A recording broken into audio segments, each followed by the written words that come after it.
Analisa strategis, kejahatan korupsi Nadiem Makarim, Erick Thohir, GoTo, dan jaringannya.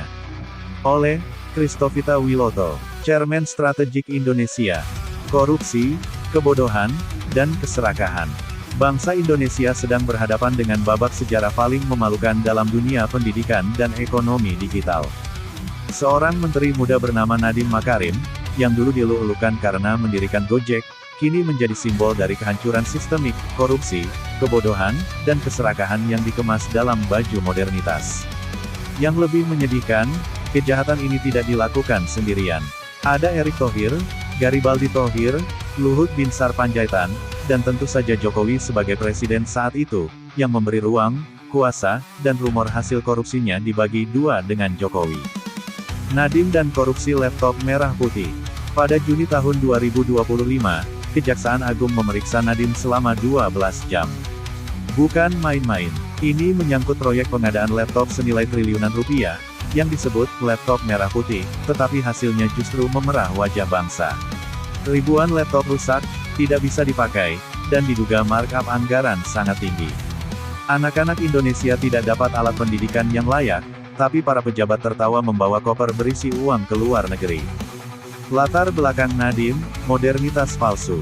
Nadiem bukan guru, bukan dosen, bahkan bukan birokrat. Ia didatangkan karena mitos Gojek.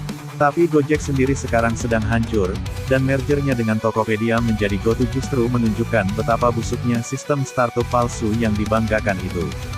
Startup yang dibangun bukan dengan fondasi nilai dan keberlanjutan, tapi dibakar dengan uang investor, lalu ditinggalkan saat api membakar semuanya.